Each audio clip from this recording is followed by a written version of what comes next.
రిహోస్ క్రియేషన్స్కి welcome. Today video వచ్చి నేను కడపకు వచ్చానండి. కడపకు రావడానికి కారణం ఇక్కడ కిసాన్ సమ్మేళనం జరుగుతుంది. వ్యవసాయ పరిశోధన స్థానము యాచార్య ఎన్జీ వ్యవసాయ విద్యాలయం దగ్గరికి ఊటుకూరు కడపకు వచ్చానండి. ఇక్కడ వ్యవసాయ పరిశోధనలు, భూసార పరీక్షలు, జీవన ఎరువుల ఉత్పత్తి, విత్తనోత్పత్తి ఇక్కడ జరుగుతుంది. అందులో భాగంగా ఏపీ సీనియర్ తరపు నుంచి మేము ఇక్కడికి వచ్చామండి. ఇక్కడ టోటల్గా ఓన్లీ ఫార్మర్స్ మాత్రమే అటెండ్ అవుతారు. ఫార్మింగ్ సంబంధించి, అగ్రికల్చర్ సంబంధించి staff, head of the department కూడా ఇక్కడ జాయిన్ అవుతుంది. ఇక్కడ మాల్స్ ఏర్పాటు చేస్తారండి. ఈ మాల్స్లో వచ్చి న్యాచురల్ ఫార్మింగ్ ద్వారా పండించిన కాయగూరలు, ఆకుకూరలు, దాంతో సంబంధించిన సీడ్స్తో తయారు చేసిన రాగి బిస్కెట్లు, జొన్న బిస్కెట్లు, మురుకులు ఇలాంటివి ఇక్కడ మాల్స్లలో పెడతారండి.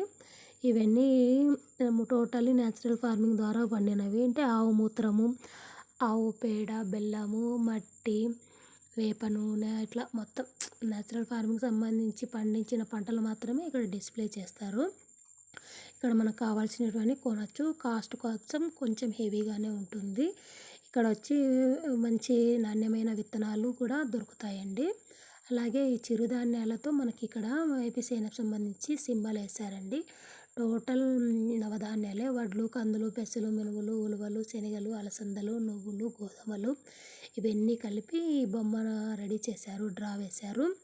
ఇవి చూడడానికి బాగుండడం కాదు ఏమో అనుకోవచ్చు, కానీ అవన్నీ మనం తినచ్చు కూడా. అంటే పచ్చివే తినచ్చు, నో ప్రాబ్లం, ఇబ్బంది ఏమి ఉండదు. ఇక్కడ వచ్చి మళ్ళీ మనకు భూసార పరీక్షలు కూడా జరుగుతాయండి. అలాగే పురుగులు, చీడ పురుగులు ఏ పంటకి ఏ నష్టం కలిగిస్తుంది అనేది ఇక్కడ ల్యాబ్లో టెస్టింగ్ జరుగుతుంది. దానికోసం ఫార్మా సైంటిస్టులు కూడా ఉంటారండి. ఇక్కడ వచ్చి మనకు మళ్ళీ న్యాచురల్ ఫార్మింగ్ ద్వారా చేసిన వస్తువులు కూడా మనము కొనుక్కోవచ్చు. అలాగే ఇంకా ఇప్పుడు ఈ మీటింగ్ అయిపోయిన వెంటనే మేము కడప నుంచి పులివెందుల బయలుదేరామండి. ఈ కడప బస్ స్టాండ్ చూస్తే మనం చెరువులో ఉన్న ఫీలింగ్ కలిగింది. ఇలాంటి మోర్ వీడియోస్ కోసం మా ఛానల్ని లైక్ చేయండి, షేర్ చేయండి, సబ్స్క్రైబ్ చేసుకోండి.